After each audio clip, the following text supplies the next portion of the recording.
Good evening friends, मैं Rakesh Sharma Rajasthan agree classes के इस ऑनलाइन प्लेटफॉर्म पर आपका हार्दिक स्वागत करता हूँ।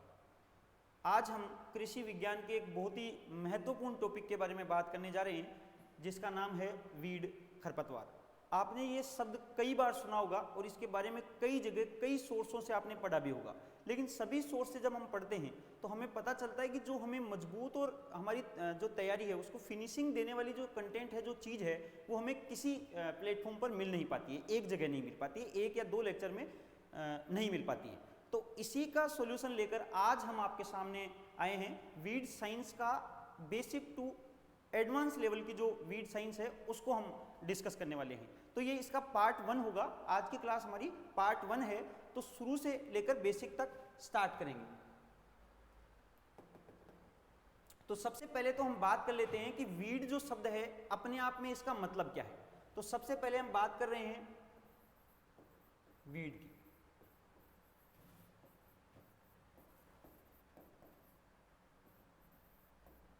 देखिए, वीड शब्द की शुरुआत करें या वीड के बारे में समझें उससे पहले हमें 2-3 शब्दों के बारे में जानना अति आवश्यक है। मैं यहां पर कुछ चीजें लिख रहा हूं। असमय,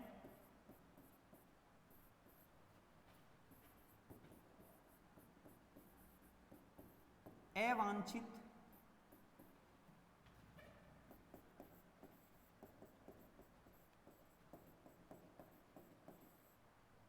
और अनुपयोगी, ये 3 शब्दों के आधार पर हमें इसकी डेफिनेशन समझनी है। कैसे?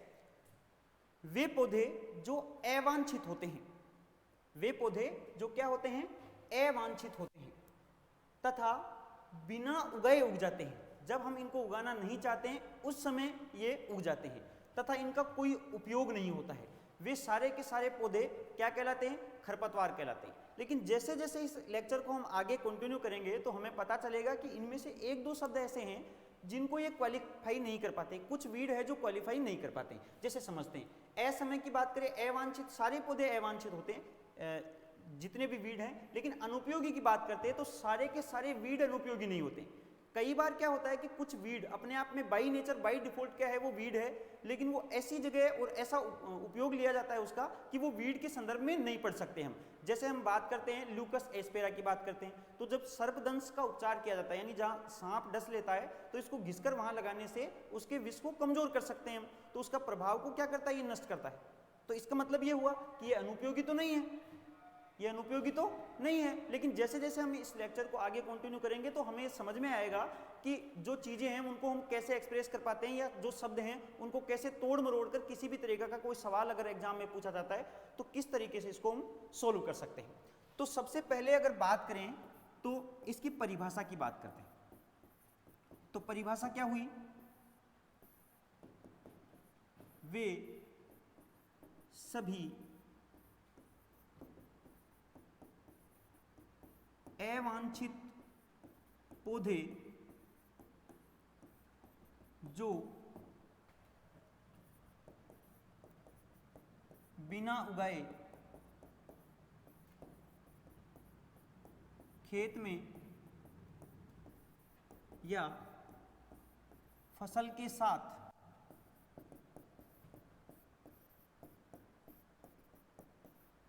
उग जाते हैं तथा मुख्य फसल को क्षति पहुंचाते हैं। क्षति से क्या तात्पर्य भाई? क्षति का मतलब है कि जो हमारी मेन क्रॉप है, जैसे हम बात करते हैं गेहूं की, तो गेहूं में जो मेन वीड है वो है गेहूंसा, फेलेरिस माइनर जिसे कहते हैं। जब ये फेलेरिस माइनस गेहूं के खेत में लगता है तो ये क्या करता है? गेहूं के उत्पादन को कम कर देता है और उसके साथ साथ इसकी गुणवत्ता को भी इम्पैक्ट डालता है, गुणवत्ता पर भी इफेक्ट डालता है। तो हम कह सकते हैं कि इसकी मेन जो क्रॉप है हमारी उसको क्या पहुंचाते हैं? क्षति पहुंचाते हैं। तो ये तो बात हो गई किसकी? परिभाषा की बात हो गई कि वीड साइंस कहते हैं किसे, वीड में क्या शब्द, जो वीड है उसका शाब्दिक अर्थ क्या होता है। अब बात कर लेते हैं कि वीड जो शब्द है उसका सबसे पहले उपयोग जो किया था वो क्या था? Jethro tool. किसने किया था? Jethro tool. और इस ये एक ब्रिटिश साइंटिस्ट था, तो इसकी हम बात करते हैं तो जेथरो टूल ने एक बुक लिखी थी और उस बुक का नाम क्या था? Horse hoeing husbandry. ये प्रोनाउंसिएशन का डिफरेंस है भैया, जय इंग्लिश में हो जाता है, हिंदी में से आ जाएगा तो हस्बेंड्री हो जाएगा। ये पूछ लेते हैं कि कब लिखी थी, तो 1731 में ये बुक लिख दी थी इसने। तो शब्द की भी बात कर ली कि जेथरो टूल ने दिया था, और हमने बात कर ली कि इसने एक बुक लिखी थी, उसका नाम क्या था? Horse hoeing husbandry. इसको ट्रिपल एच के नाम से भी जानते हैं। किसके नाम से जानते हैं? ट्रिपल एच के नाम से भी जानते हैं। ठीक है, इसके बाद अगर हम बात करें तो खरपतवार अनुसंधान निदेशालय जो है वो कहाँ स्थित है? तो ये स्थित है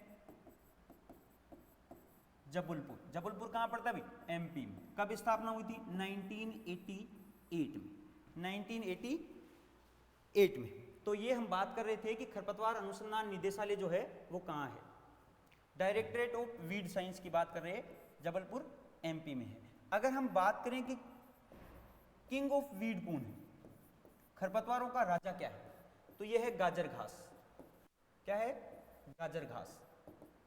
गाजर घास को क्या कहते हैं? पार्थेनियम। और इसका साइंटिफिक जो नेम है, बॉटनिकल नेम है, वो है पार्थेनियम हिस्टेरोफोरस। चलिए, ये तो बात हो गई कि एक बेसिक से नॉलेज की बात होती है कि हम वीड के बारे में हम क्या क्या जानते हैं, क्या इसकी विशेषताएं होती हैं। अब हम बात करेंगे कि वीड जो है, खरपतवार है, उसकी क्या क्या विशेषताएं हैं।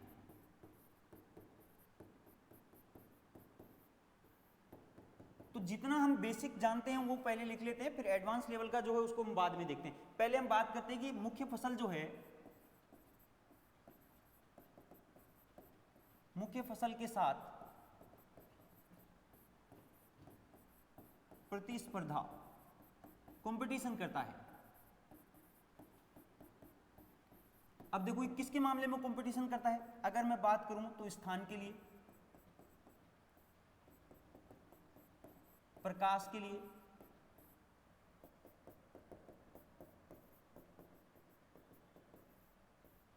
पोषक तत्वों के लिए, और मुख्य रूप से जल के लिए। अब समझते हैं इनका बारे में कि कैसे कैसे कंपटीशन करता है। अगर स्थान की बात करें तो ये इनका क्या नेचर होता है कि ज़्यादातर जो वीड होते हैं वो सीड के साथ साथ वेजिटेटिव पार्ट से भी क्या करते हैं? प्रोपेगेशन करते हैं। कहने का मतलब ये हुआ कि सेक्सुअली प्रोपेगेशन के अलावा एसेक्सुअल प्रोपेगेशन भी ये करते हैं। तो ये आसानी से क्या होते हैं? फास्ट ग्रोविंग होते हैं, जल्दी ग्रो करते हैं, दूसरे की तुलना में जल्दी ग्रो करते हैं।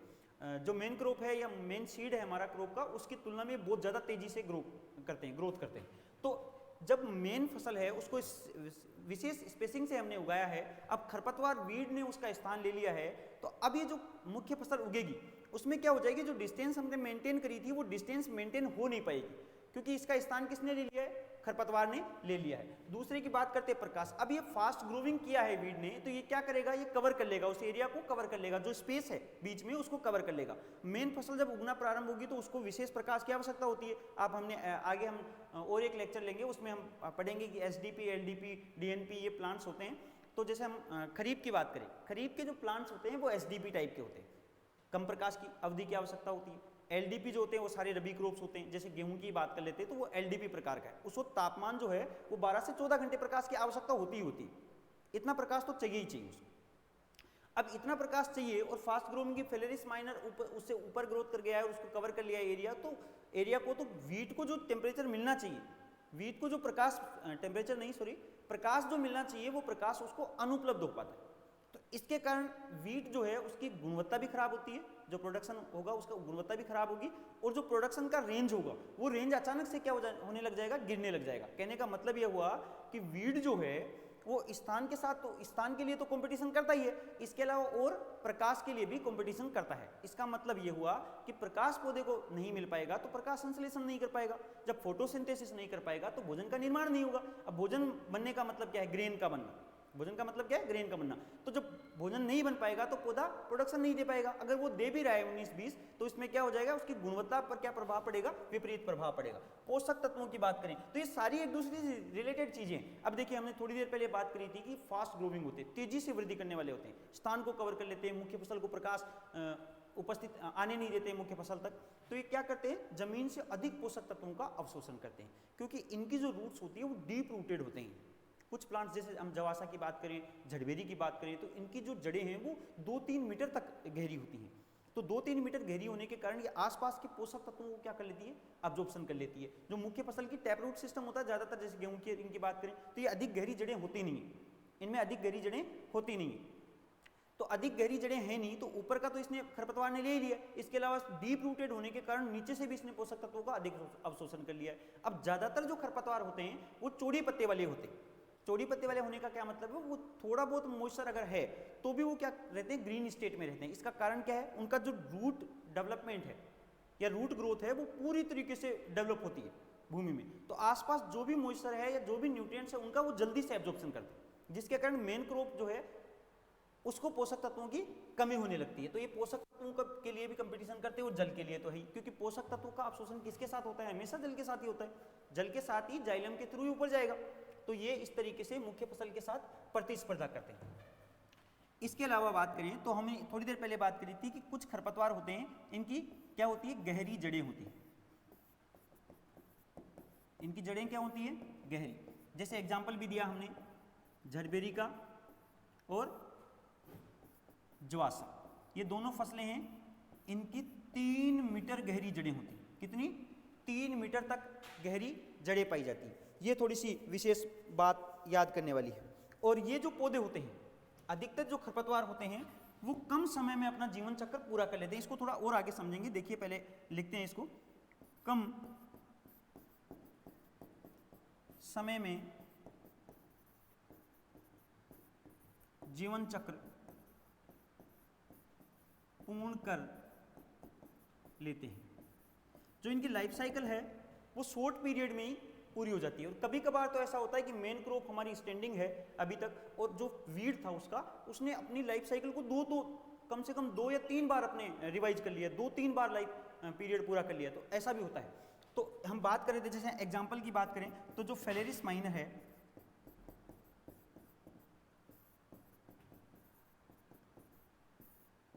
वो 60 से 70 दिन में अपनी लाइफ साइकिल क्या कर लेता है? पूरी कर लेता है। फेलेरिस माइनर जानते हो आप? गेहूं की बात करें, गेहूं का मामा, गुली डंडा के नाम से भी इसको जानते हैं। तो ये फेलेरिस माइनर जो है गेहूं की फसल के साथ लगता है। मोर्फोलॉजी है इसकी जो लगभग क्या दिखाई देती है, जो गेहूं का पौधा होता है उसके समान ही इसकी मोर्फोलॉजी दिखाई देती है। तो कहने का मतलब ये हुआ कि ये जो पौधा है फेलेरिस माइनर, ये 60 से 70 दिन में अपनी लाइफ साइकिल पूरी कर लेता है। यानी कहने का तात्पर्य ये हुआ कि लगभग 2 महीने या 2 महीने से थोड़ा और अधिक, 10-5 दिन, इसको और अधिक समय चाहिए। लेकिन मेन क्रॉप जो हमारी उसको 4-5 महीने चाहिए परिपक्व होने में। तो इसका मतलब ये हुआ कि जब हम इसके हार्वेस्टिंग करेंगे वीट क्रॉप की, तो उससे पहले ये लाइफ साइकिल पूरी कर चुका होता है। और सबसे बड़ी बात यह है कि इसके मेच्योर होने के बाद इसके सीड क्या हुआ? डिस्पर्सल होकर पूरी भूमि में मिल जाते हैं। अब इसके बीज को अलग नहीं कर सकते, तो ये मिट्टी में मिल गए हैं। ये जैसे ही नेक्स्ट सीजन आएगा, जैसे ही रबी का सीजन आएगा, ये तुरंत क्या होने लग जाएंगे? ग्रो करने लग जाएंगे। तो ये बड़ी समस्या। और अगर हार्वेस्ट कर भी लिया है तो भी बड़ी समस्या आती है इनके बाद। इसके बाद हम बात करते हैं कि भारी मात्रा में क्या करते हैं? वेजिटेटिव प्रोपेगेशन करते हैं। भारी मात्रा में बीज उत्पादन, समीरण करते हैं। भारी मात्रा में क्या करते हैं? बीजों का उत्पादन करते हैं। जैसे अगर हम बात करें तो सत्यानाशी 5000 बीज एक पौधे से प्राप्त होते हैं, जबकि कसकुटा की बात करें तो 16000 बीज प्राप्त होते हैं। जैसे मैंने बात करी सत्यानाशी की, या पार्थेनियम की भी बात कर लेते तो सेम। ये दोनों खरपतवार ऐसे हैं जिनसे 5000 बीज प्रति पौधा, एक पौधा 5000 बीज उत्पादित करता है। और सबसे बड़ी बात यह है कि देखो ये जो पार्थेनियम है इसका प्रोपेगेशन बीज के द्वारा ही नहीं, एसेक्सुअली भी प्रोपेगेट करता है। तो एक पौधे से कम 5000 बीज बन रहे हैं, तो 5000 पौधे बन सकते हैं। और सबसे बड़ी बात यह है कि एसेक्सुअली भी प्रोपेगेशन कर रहा है। तो इसका मतलब ये हुआ कि एक बार जहां पर अगर वीड फैल गया है तो उसको कंट्रोल करना बहुत ज़्यादा मुश्किल हो जाता है। ठीक है, इसके अगर अलावा हम बात करें तो जैसे मकोई की बात करूँ, मकोई तो इसका पौधा 1,75,000 बीज उत्पादित करता है। अगर मैं जंगली चौलाई की बात करूं तो जंगली चौलाई का एक पौधा 1,96,000 बीज जो है उत्पादित करता है। और कसकुटा की अगर बात करूं मैं, अमरबेल की, तो अमरबेल का एक पौधा जो है वो 16,000 बीज उत्पादित कर सकता है। तो बीज उत्पादन की जो रेट होती है, बीज उत्पादन करने की क्षमता होती है, वो फसलों की तुलना में बहुत ज़्यादा होती है खरपतवारों में। तो ये थोड़ा सा ध्यान रखना है। इसके अलावा अगर हम बात करें तो ये वानस्पतिक प्रवर्धन भी कर सकते हैं। बात कर ही रहे थे हम वानस्पतिक प्रवर्धन की।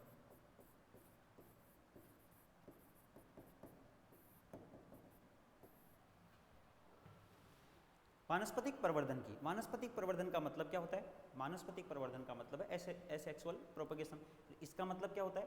एक पौधे द्वारा नया पौधा बनना, लेकिन उसमें बीज नहीं होना चाहिए।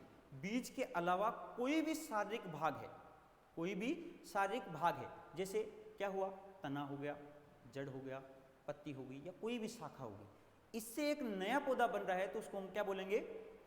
वानस्पतिक प्रवर्धन बोलेंगे। अब इसको समझते हैं। देखिए, जैसे दूब घास देखा होगा आप लोगों ने, दूब घास का प्रवर्धन किसके द्वारा होता है? दूब घास का प्रवर्धन किसके द्वारा होता है? रनर्स। दूब घास का प्रवर्धन किसके द्वारा होता है? रनर्स।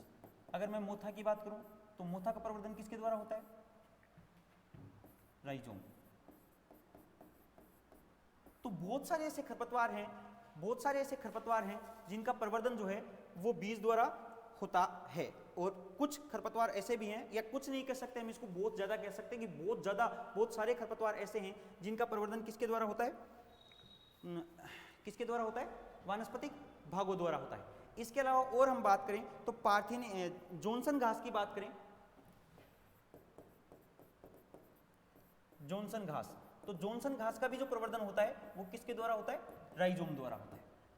और ट्यूबर्स द्वारा भी, जैसे मोथा है उसमें राइजोम, ट्यूबर्स द्वारा भी इसका क्या होता है? प्रवर्धन होता है। तो बहुत सारे ऐसे खरपतवार हैं जिनका प्रवर्धन जो है वानस्पतिक विधियों द्वारा होता है। और बहुत सारी वानस्पतिक विधियां हैं जिसका हम और आगे जब पढ़ेंगे तो और डिस्कस कर पाएंगे। फिलहाल हम इसकी बात कर लेते हैं कि ये जो खरपतवार होते हैं इसकी क्या क्या हानियां हैं, खरपतवारों की हानियां। तो ये तो विशेषताएं पूरी हो गई हैं। अब हम बात कर रहे हैं खरपतवारों की हानियां। तो वैसे तो परिभाषा जब इसकी पढ़ के आए डेफिनेशन, उसके हिसाब से तो हमने पढ़ा है कि अवांछित और असमय उगने वाले पौधे होते हैं जिनका कोई यूज नहीं होता है। यानी कि कुल मिला के हम ये कह सकते हैं कि सारे ही खरपतवार क्या होते हैं? हानिकारक होते हैं, मेन फसल के लिए हानिकारक होते हैं। लेकिन कई कबार क्या होते हैं कि कुछ खरपतवार हमारे काम के भी निकल आते हैं, जिसको अब जब इस हानियों के बाद जब इसके लाभ पढ़ेंगे तो और अच्छे से समझ में आएगा हमें। फिलहाल हम बात करते हैं हानियों की। तो जैसे त्वचा में एलर्जी जो है वो किसके कारण उत्पन्न होती है? पार्थेनियम के कारण उत्पन्न होती है। पार्थेनियम गाजर घास है, वो त्वचा में क्या कर देती है? एलर्जी उत्पन्न कर देती है। इसकी बात कर लेते हैं। दूसरा अगर हम बात करें सरसों के साथ सत्यानाशी का, तो सरसों के साथ सत्यानाशी का मतलब है कि आपने सुना भी होगा कि दिल्ली में एक बार ये ऐसा हुआ था कि सरसों का तेल जो है उसमें सत्यानाशी के बीजों का तेल का मिक्सर हो गया। अब ये मिक्स का जब लोगों ने सेवन किया, इस मिक्सर का जब लोगों ने सेवन किया तेल के रूप में, तो एक रोग हो गया जिसको हम कहते हैं ड्रोप्सी। क्या बोलते हैं? ड्रोप्सी रोग। ये ड्रोप्सी अंधेपन से संबंधित रोग है। किससे संबंधित रोग है? अंधेपन से संबंधित रोग है। अब देखिए, ये तो रोगों की बात करी। इसके अलावा भी हम बात कर सकते हैं कि जैसे इसका आर्थिक नुकसान बड़ा है, आर्थिक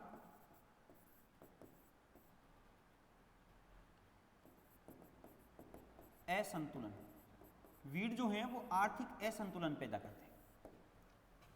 आर्थिक असंतुलन का क्या मतलब है? जब हमने वीट की क्रॉप लगाई है या शुगरकेन का क्रॉप लगाया है तो हमने रिटर्न सोच के लगाया कि हमने जो कॉस्ट ऑफ कल्टीवेशन आया है उसका रिटर्न भी हमें मिलना चाहिए और अच्छा खासा मिलना चाहिए। लेकिन जब खरपतवार का सही से मैनेजमेंट नहीं किया तो खरपतवार क्या कर देते हैं, उसके उत्पादन को तेजी से गिराते हैं। जैसे जैसे खरपतवार ग्रो करेगा तो उसको तेजी से गिराएगा। तो खरपतवार उसके उत्पादन को गिराने के साथ साथ क्या करता है, गुणवत्ता को भी गिराता है। अब जब इस प्रोडक्ट को हम मार्केट में लेके जाएंगे तो हमें क्या मिलेगा, रिटर्न कम मिलेगा। तो इसका मतलब आर्थिक असंतुलन पैदा करता है। जो कृषक है उसको आर्थिक असंतुलन पैदा करता है। इसके अलावा हमने बात करी किसकी, कि उत्पादन को क्या कर देता है, उत्पादन को भी क्या कर देता है, कम कर देता है। और फसल की गुणवत्ता को भी क्या कर देता है, खराब कर देता है। इसके अलावा मैं बरू की बात करूं, जॉनसन घास जिसे कहते हो आप,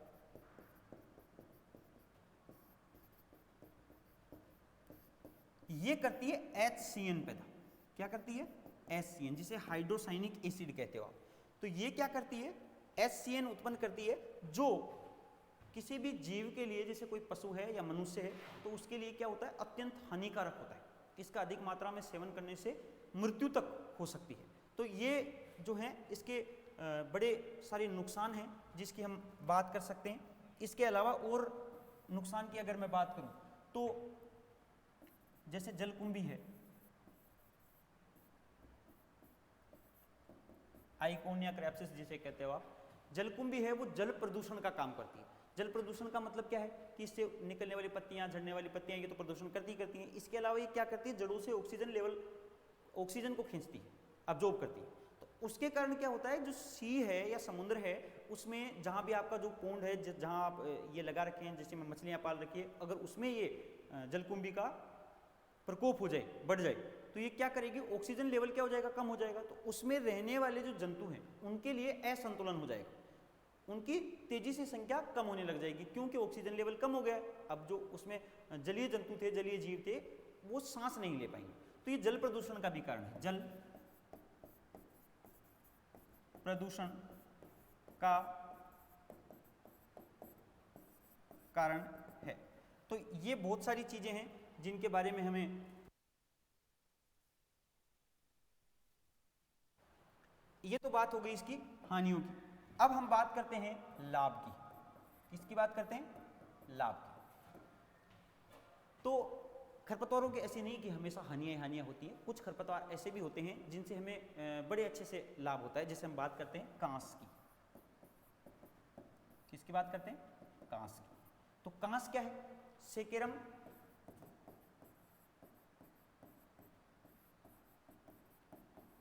स्पोंटेनियम। क्या है, सेकेरम स्पोंटेनियम, इसको कहते हैं कांस। और आपने नोबल केन का नाम सुना होगा, उसका नाम होता है सेकेरम ऑफिशियनियरम। तो नोबल केन है उसका पूर्वज है ये, एंसेस्टर है कौन, कांस, सेकेरम ऑफिस। तो इसका यूज क्या है, छप्पर बनाने में। ऐसे कांस की तरह, और दूसरे की बात करूं मैं, मोथा। मोथा जो है उसका उपयोग जो है वो अगरबत्ती बनाने में होता है।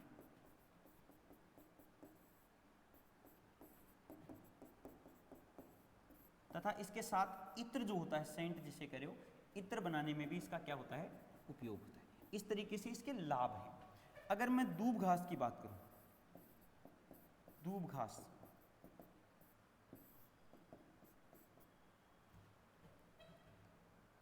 तो दूब घास से क्या बनाई जाती है, दूब घास से भी अगरबत्ती बनाई जाती है।